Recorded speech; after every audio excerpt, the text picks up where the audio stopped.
Joseph's prophetic dream, the beginning of God's divine plan. The scorching desert wind swept across the hills of Canaan as 17-year-old Joseph stood beneath a sky filled with stars. Moments earlier, he had witnessed something impossible, a vision so powerful it shook his soul. 11 stars, the blazing sun, the radiant moon, all bowing before him. Joseph awoke with his heart pounding. This was no ordinary dream. Deep within, he knew God had spoken. Joseph was Jacob's beloved son, honored with a magnificent robe of many colors. To his father, it symbolized love and destiny. To his brothers, it symbolized favoritism and rejection. At sunrise, Joseph eagerly shared his dream. "I saw the sun, the moon, and 11 stars bowing before me," he said. Silence filled the air. Their faces darkened, their jealousy ignited. "Do you think you'll rule over us?" one brother shouted. "The dreamer thinks he's a king," another mocked. Their laughter echoed across Canaan, but beneath it burned dangerous hatred. Joseph didn't realize that God's promise would first lead him through betrayal, slavery, and suffering before leading him to purpose. And beyond the horizon, God's divine plan had already begun. Days after Joseph shared his prophetic dream, his father Jacob called him with a concerned expression. "Your brothers are tending the flocks near Shechem," Jacob said. "Go and see if they are safe and bring me word." Without hesitation, Joseph wrapped himself in the beautiful robe his father had given him and began the long journey across the rugged wilderness of Canaan. The scorching sun beat down on him, but his heart remained full of love and loyalty toward his family. What Joseph did not know was that he was walking toward the greatest betrayal of his life. From a distance, his brothers saw him approaching. The dreamer, the favorite son, the one who claimed God had destined him for greatness. Years of jealousy and resentment suddenly erupted into fury. "Look!" one brother shouted with bitterness. "Here comes the dreamer!" Another replied, his voice filled with hatred. "Let's kill him and see what becomes of his dreams." The air grew heavy with anger and violence. But before blood could be shed, Reuben intervened. "No," he said, "do not kill him. Throw him into this pit instead." Joseph arrived with a smile, unaware that those he trusted most had already decided his fate. Within moments they seized him, tore away his precious robe, and cast him into the darkness of an empty pit. As Joseph cried out for mercy, his brothers turned their backs and walked away. His desperate screams echoed across the silent wilderness. The pit was cold, dark, silent. Joseph cried out to his brothers until his voice became weak and broken. He begged for mercy, pleaded for compassion, and called each of them by name. But no answer came. Above him, the only sound was the whispering desert wind. Then suddenly, footsteps approached. Hope surged through Joseph's heart. Perhaps his brothers had changed their minds. Perhaps they had come back to rescue him. But when Joseph looked up, he saw something unexpected. A caravan of Ishmaelite merchants traveling toward Egypt, their camels loaded with spices, balm, and myrrh. At that moment, his brothers made a terrible decision. "If we kill him, we gain nothing," Judah said. "Let's sell him." To them, Joseph was no longer a brother. He was merchandise. For 20 pieces of silver, they sold their own flesh and blood into slavery. Joseph fought against the hands that seized him. He cried, he pleaded, he begged them not to do this, but the chains closed tightly around his wrists. As the caravan slowly journeyed toward Egypt, Joseph looked back one final time. His brothers grew smaller in the distance. His home was gone. His family was gone. His future seemed gone. But what Joseph could not see was that God had not abandoned him. Sometimes God's greatest purpose begins in humanity's darkest betrayal. And beyond the horizon of Egypt, a destiny greater than Joseph's dreams was already waiting.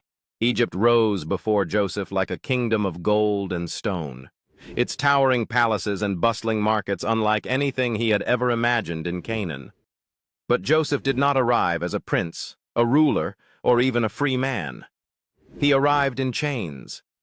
Sold as a slave, Joseph was purchased by Potiphar, one of Pharaoh's most powerful officials and captain of the royal guard. Everything Joseph had known, his family, his home, and his dreams, seemed lost forever. Yet even in slavery, God had not abandoned him. Something extraordinary began to happen. Wherever Joseph worked, success followed. The fields flourished under his care. The servants worked with excellence. Potiphar's household increased in wealth and prosperity. It was as if an unseen hand was blessing everything Joseph touched. Potiphar noticed.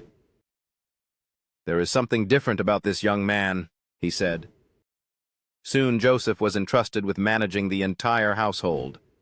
Nothing happened without his approval. For the first time since his brothers betrayed him, hope began to rise again. Perhaps the dream was not dead. Perhaps God was still with him. But when God begins to elevate a person, the greatest tests often come before the greatest breakthroughs. And Joseph's most painful trial was still waiting in the shadows. Joseph had done everything right. He had remained faithful to God. He had served his master with integrity. He had resisted temptation and chosen righteousness over sin. Yet one false accusation destroyed everything. When Potiphar's wife attempted to seduce Joseph, he refused, declaring, "How can I do such a wicked thing and sin against God?" Humiliated and enraged, she turned the truth into a lie and accused Joseph of a crime he never committed. The judgment was swift. Chains, humiliation, prison. The heavy iron gates slammed shut behind him, and once again, Joseph's world collapsed. First, his brothers had thrown him into a pit. Then he had been sold into slavery. Now, he sat alone in a prison cell for a crime he did not commit. Many people would have blamed God. Many would have abandoned their faith. Many would have surrendered to bitterness. But Joseph chose a different path. Even in the darkness of prison, he remained faithful. And once again, God's favor rested upon him. Soon, the prison keeper recognized something extraordinary about Joseph and entrusted him with responsibility over the other prisoners. Yet despite this favor, Joseph still could not understand why every step toward his destiny seemed to lead through suffering. What Joseph could not see was that God was not punishing him. God was preparing him. Because beyond the prison walls, a throne awaited the young man who had once dreamed beneath the stars. Years passed inside the prison walls. The young dreamer from Canaan had become a forgotten prisoner in Egypt. Day after day, Joseph faithfully carried out his duties, while the dreams of his youth seemed more distant than ever. Then one night, everything changed. Two important prisoners awoke in terror. One was Pharaoh's royal cupbearer. The other was Pharaoh's chief baker. Both men had experienced vivid and disturbing dreams, and neither could understand their meaning. When Joseph saw the fear on their faces, he asked, "Why do you look so troubled today?" They explained their dreams, admitting that no one could interpret them. Joseph listened carefully and then spoke words that revealed the source of his confidence. "Do not interpretations belong to God? Tell me your dreams." As the prison walls echoed with their stories, God revealed the answers to Joseph. The message was shocking. The cupbearer would be restored to Pharaoh's service. The baker would face death. 3 days later, everything happened exactly as Joseph had said. As the cupbearer prepared to leave prison, Joseph made one heartfelt request. "Please remember me when you stand before Pharaoh." But freedom came for one man and not the other. The cupbearer forgot. Days turned into months. Months became years. Joseph waited in silence. Yet while men forgot him, heaven never did. Because one night, the most powerful ruler on earth would have a dream that no one could explain. And in a single moment, God would move Joseph from prison to destiny. Pharaoh, ruler of Egypt, could not sleep. Night after night, terrifying dreams haunted him. 7 healthy cows, 7 starving cows, 7 healthy heads of grain, 7 withered stalks. He summoned every wise man and magician in Egypt, but no one could explain the dreams. Then suddenly the royal cupbearer remembered. "My lord Pharaoh," he said, "there is a Hebrew prisoner who interpreted my dream, and everything happened exactly as he said." Joseph was immediately brought from prison. One moment he wore chains. The next, he stood before the most powerful ruler on earth. Pharaoh asked the question that would change Joseph's life forever. "I have heard that you can interpret dreams." Joseph replied humbly, "I cannot, but God will give Pharaoh the answer." Joseph then revealed God's message. Egypt would experience 7 years of abundance followed by 7 years of severe famine. He also presented a plan to prepare the nation. The royal court fell silent. Pharaoh stared in amazement. The forgotten prisoner had become Egypt's greatest hope, and Joseph's journey from the prison to the palace was about to begin. In one extraordinary moment, everything changed. Pharaoh rose from his throne, removed his royal signet ring, and placed it on Joseph's hand. "You shall rule over Egypt," Pharaoh declared. "Only I will be greater than you." The prisoner's chains were gone. The slave had become a ruler. The forgotten dreamer from Canaan had become the second most powerful man in the world.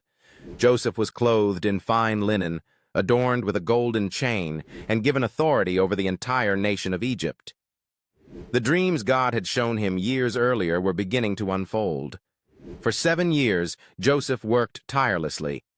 Under his leadership, Egypt gathered grain in enormous quantities. Storehouses overflowed. Cities were filled with food reserves. Many people wondered why such preparation was necessary. Then, exactly as God had revealed, the famine began. The land dried up. Crops failed. Nations around Egypt faced hunger and despair. But Egypt survived because God had prepared one man for one moment. Soon, people from every nation traveled to Egypt seeking food. Far away in Canaan, one desperate family also faced starvation. Jacob's sons had no choice. They began a journey they never expected to take. Joseph's brothers were coming.